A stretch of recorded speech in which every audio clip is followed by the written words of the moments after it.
Llegó la escuela, llegó la escuela, llegó por radio.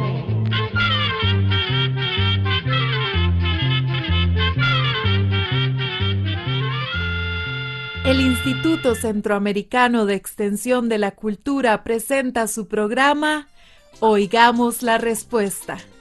Compartiremos con ustedes las preguntas de nuestros oyentes y daremos las respuestas a sus inquietudes. Mándenos sus preguntas al apartado 2948-1000, San José, Costa Rica. También puede enviarnos sus preguntas al correo electrónico icq@icq.org o encuéntrenos en Facebook como Oigamos la Respuesta. Buen camino. Así se saludan desde hace más de 1000 años la gran cantidad de visitantes que van cada día a Santiago de Compostela, en el norte de España. Dicen que en este lugar se encuentran los restos de Santiago el Mayor, uno de los apóstoles de Jesucristo. Los peregrinos o personas que visitan un lugar santo van a pie, a caballo o en bicicleta. Todos tienen diferentes motivos para ir. Unos van a cumplir una promesa, otros a pedir favores, otros a dar las gracias. No importa la razón, simplemente deciden hacer el viaje por uno de los 4 caminos principales hasta llegar a la Catedral de Santiago, donde se encuentra la tumba del apóstol. Ir a Santiago es una costumbre muy antigua. Se dice que los peregrinos van desde que se encontró la tumba de ese apóstol hace unos 1200 años. Santiago era uno de los 12 apóstoles de Jesucristo. Era hijo de un pescador llamado Zebedeo y hermano de Juan el Evangelista, otro apóstol. Nació en un lugar llamado Jaffa, muy cerca de Nazaret, el pueblo donde vivió Jesús. Los 2 hermanos fueron escogidos por Jesucristo para que fueran pescadores de hombres. Santiago era uno de los más cercanos a Jesús. El mismo Jesús le decía «Hijo del trueno», porque su voz era muy fuerte y causaba gran admiración. Después de la muerte y resurrección de Jesucristo, Santiago predicó en Jerusalén, pero se cuenta que después se fue a España, conocida en ese tiempo como el fin de la tierra. España era el sitio más lejano que se conocía en esa época. Se dice que Santiago estuvo varios años predicando en España y luego regresó a Jerusalén. Continuó predicando a escondidas en las tierras donde vivió Cristo. Las autoridades romanas y judías no permitían que se hablara de los milagros de Jesús ni de sus enseñanzas. Santiago no les hizo caso y siguió trabajando en nombre de Jesucristo.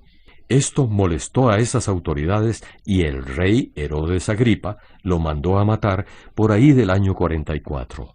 Cuentan que de camino, donde lo iban a matar, Santiago se encontró con un paralítico y lo sanó. El guarda que lo llevaba se convirtió al cristianismo al ver el milagro y pidió el perdón del apóstol. Claro, Herodes no le hizo caso y más bien condenó también al guarda. Santiago pidió como último deseo un recipiente con agua y bautizó al guarda. Luego, a los 2 les cortaron la cabeza. Los guardas tiraron los restos de Santiago fuera de Jerusalén para que se los comieran los perros. Pero sus discípulos volvieron en la noche y rescataron el cuerpo del santo. Santiago fue el primer apóstol que murió defendiendo su fe y su amor por Jesucristo. Según cuenta la leyenda, los discípulos llevaron el cuerpo de Santiago a un puerto cercano y ahí apareció un barco. No tenía tripulación, pero los discípulos subieron al barco con el cuerpo del apóstol. Se dice que unos ángeles se encargaron de llevarlos a las costas de España. Este viaje duró 7 días. Al llegar a la orilla, amarraron el barco con una cuerda a una roca, pero la roca se suavizó como la cera y formó el ataúd del santo. Los discípulos del apóstol caminaron unos 20 kilómetros hasta llegar donde una señora llamada la reina Lupa, que era la dueña del lugar. Le pidieron permiso para enterrar a Santiago, pero ella los mandó donde el rey Duyo, que odiaba a los cristianos. El rey los encarceló, pero en la noche fueron liberados por unos ángeles. Los soldados del rey los persiguieron, pero un puente que tenían que cruzar se desarmó después de que pasaron con el apóstol y los soldados no pudieron alcanzarlos. Cuando regresaron donde la reina Lupa, ésta estaba tan sorprendida. Todavía no estaba muy convencida de que era un santo, y los mandó a un campo donde estaban unos bueyes salvajes. Les dijo que trajeran los bueyes para amarrarlos a la carreta que transportaría el cuerpo del apóstol. Ella les dijo que eran mansos, para engañarlos. Los discípulos fueron al monte y encontraron primero un dragón, pero éste, al verlos, se fue. Cuando se acercaron a los bueyes, estos se volvieron mansos y los pudieron amarrar a la carreta. La reina Lupa no lo podía creer. Los bueyes llevaron el cuerpo de Santiago dentro de su palacio.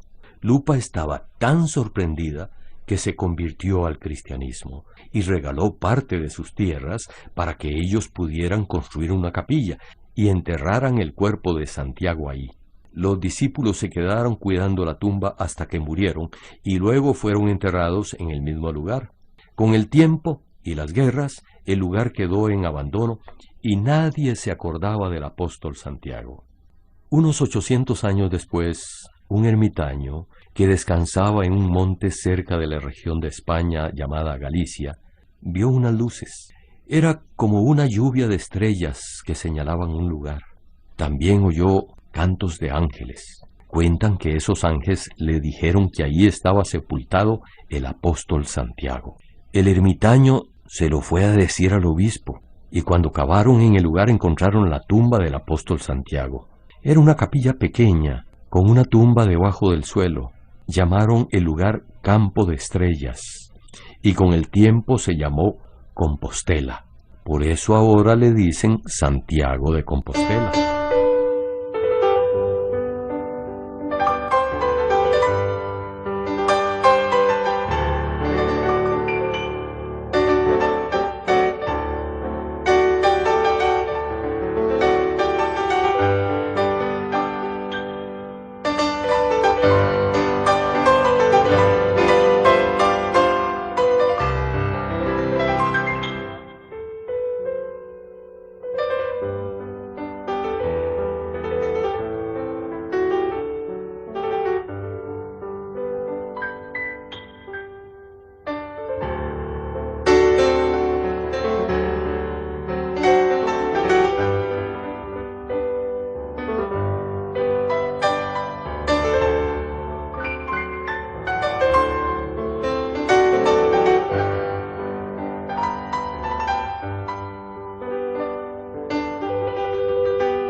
Por aquel tiempo en que se encontraron la tumba de Santiago, vivía el emperador Carlomagno.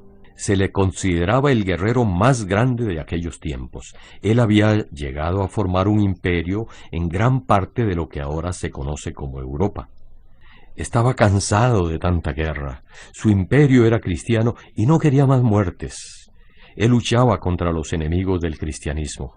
En las noches había visto en el cielo un camino de estrellas, pero no entendía qué era. Varias veces vio el camino, y no fue hasta que Santiago se le apareció en sus sueños que entendió la señal. El santo le dijo que había sido elegido para liberar a España de los enemigos del cristianismo. Le ordenó que siguiera el camino de estrellas que había visto y que ese camino le llevaría a su tumba olvidada en España. También le dijo que después muchos peregrinos seguirían sus pasos para alabar a Dios. La leyenda dice que Carlomagno fue a Santiago de Compostela siguiendo el camino indicado por las estrellas. Así comenzó la costumbre de visitar la tumba del santo. Lo que vio Carlomagno en el cielo eran las estrellas de la Vía Láctea que, se dice, señalan el camino de Santiago. En las noches de verano los peregrinos seguían el rumbo de las estrellas hasta llegar a ese sitio. La Vía Láctea es un inmenso grupo de estrellas al cual pertenece nuestra Tierra. Todas las estrellas juntas forman un enorme disco. En las noches claras, sin luna, a veces logramos ver una especie de cinta de neblina rala que cruza el firmamento. Eso, que parece neblina, es la otra orilla del disco, formado por millones de estrellas que están muy lejos de la Tierra. Mucha gente llama a la Vía Láctea el Camino de Santiago. Y hasta hay quienes dicen que es el apóstol Santiago que pasa a caballo en el cielo sobre la Vía Láctea. España estuvo bajo el dominio de los moros o árabes por varios cientos de años. Cuenta otra leyenda que en una batalla los españoles invocaron el nombre de Santiago y éste apareció montado en un caballo blanco, llevando una bandera blanca en una mano y una espada en la otra. Con su ayuda, los españoles ganaron la batalla y desde entonces representan a Santiago como un soldado de esos tiempos, montando a caballo, con una bandera y una espada. Reinaba en esa época el rey Alfonso II, quien lo nombró patrono de España. Hace unos 500 años era costumbre hacer romerías a esos lugares santos. La fe de los cristianos era tan fuerte y tan viva que consideraban la vida misma como una peregrinación hacia el cielo. Las romerías a Santiago llegaron a ser más grandes que las romerías a la tumba de San Pedro que está en Roma. Poco a poco se fueron construyendo iglesias, monasterios y lugares para hospedar a las personas que caminaban hasta llegar allí, hasta que se formó el pequeño pueblo de Santiago. Muchos de los peregrinos decidieron quedarse a vivir en Santiago y sembrar en las tierras cercanas. Otros construyeron más lugares para que los peregrinos descansaran y comieran. Otros instalaron mercados y tiendas de recuerdos. El pueblo fue creciendo alrededor de la iglesia principal, la catedral que guardaba los restos del apóstol. También se fueron construyendo otras iglesias y monasterios por todo el camino para llegar a Santiago. Las torres de esas iglesias servían de guía a los peregrinos. Ricos, pobres, enfermos, religiosos, todos querían ir a visitar al santo. Era una manera de pagar una penitencia o agradecerle a Dios un milagro. Como era un viaje tan largo, los peregrinos tenían que poner sus asuntos personales en regla antes de emprender el viaje. Muchos hacían su testamento. Si morían en el trayecto, los compañeros tenían que enterrarlos en el camino y llevarle sus cosas a la familia. Si el viajero iba solo, lo enterraban las personas del lugar y se repartían sus bienes con la iglesia. Los peregrinos, de tiempos pasados, vestían de una manera especial. Usaban una capa para protegerse de la lluvia y un sombrero de alas anchas y redondeadas para protegerse del sol y de la lluvia. Los zapatos eran muy importantes porque el viaje era largo y los caminos muy malos. Había monjes zapateros en todo el camino que reparaban los zapatos sin cobrar. Los peregrinos también llevaban un bolso hecho de piel de animal para guardar la comida y un bastón, que era un palo largo y grueso, con la punta de metal. Les servía de bastón y para protegerse de algún animal salvaje. También llevaban una calabaza que servía de cantimplora para llevar agua. Esta la colgaban de un gancho en el bastón. El clima en esa región es bastante frío casi todo el año. En invierno cae nieve. También llueve mucho. Por eso, la mayoría de las peregrinaciones eran en verano, cuando es más caliente. Los peregrinos dejaban sus bienes en un monasterio y un monje les daba la ropa que necesitarían en el viaje. Los peregrinos llegaban de todas partes. Algunos caminaban miles de kilómetros y podían tardar hasta 6 meses en completar el viaje. Desde la antigüedad se les entregaba a los peregrinos un documento que les daba ciertos privilegios para que no tuvieran que pagar impuestos en el camino. También podían quedarse en los monasterios sin tener que pagar. El documento servía como un medio de identificación. Además, los peregrinos tenían que llevar una carta de su cura párroco que mostraba que la persona era honrada y de buena conducta. Durante el trayecto se iban poniendo sellos y firmas de los lugares por los cuales pasaban. En la noche descansaban en alguna posada o en algún monasterio. Había un grupo de la iglesia que patrullaba el camino para dar protección y consejos a los peregrinos. Recomendaban que fueran en grupos y que cambiaran de caminos para no encontrarse con los bandidos que se aprovechaban de los forasteros. Se decía que detrás de cada peregrino se creía ver la presencia divina. Entonces, recibir a un peregrino con cariño y respeto era como hospedar a Cristo. Por esta razón, muchos habitantes de los pueblos ofrecían sus casas a los caminantes.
Como veníamos diciendo, los peregrinos seguían la ruta con mucha fe y amor a Dios.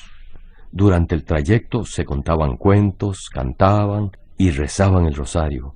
Contaban de los milagros que habían oído. Estaban ansiosos de llegar hasta la tumba del apóstol Santiago. Cuentan que antes de llegar a Santiago hay una colina donde se puede ver la catedral.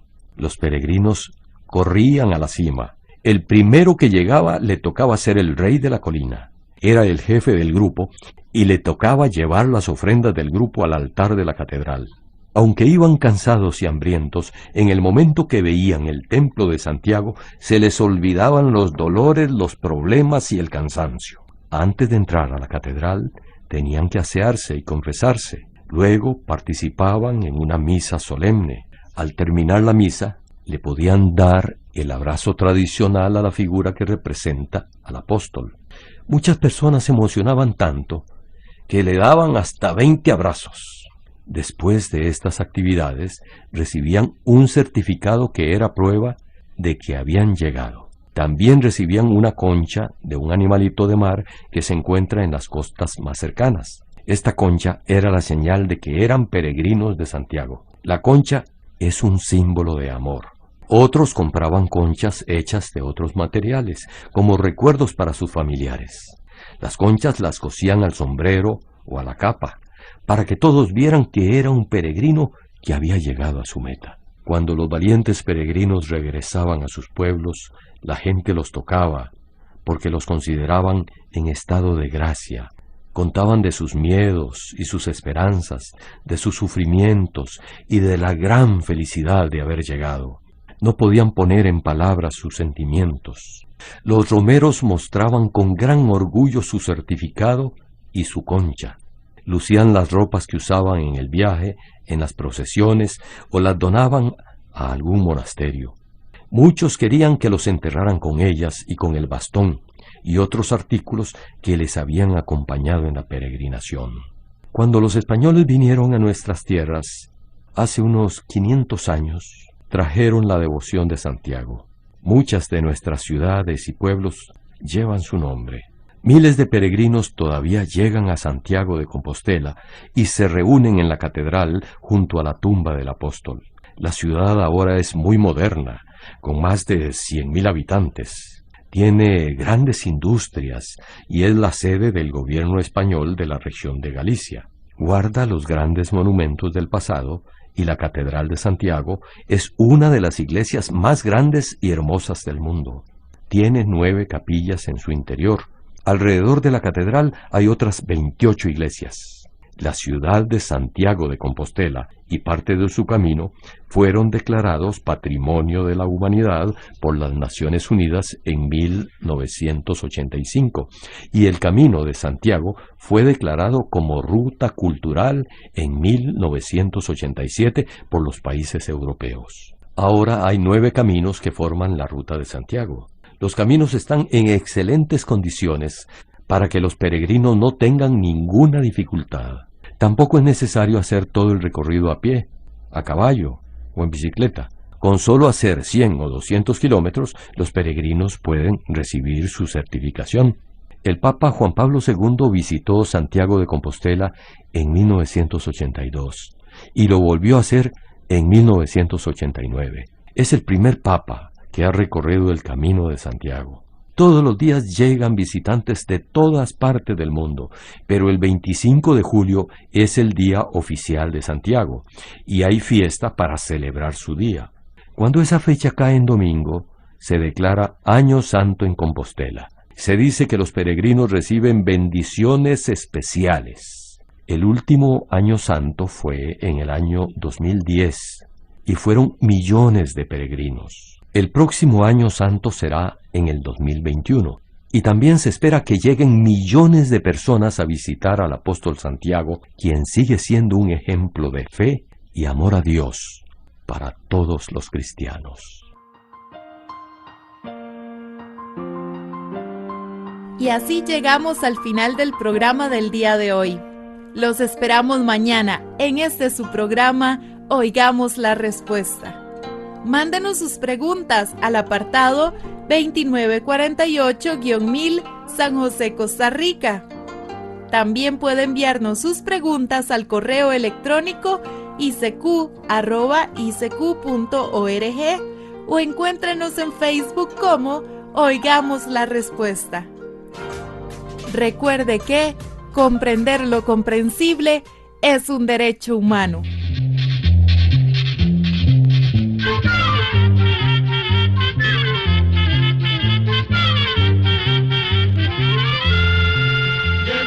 momento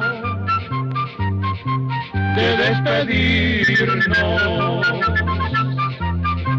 Se va a la escuela, se va cantando.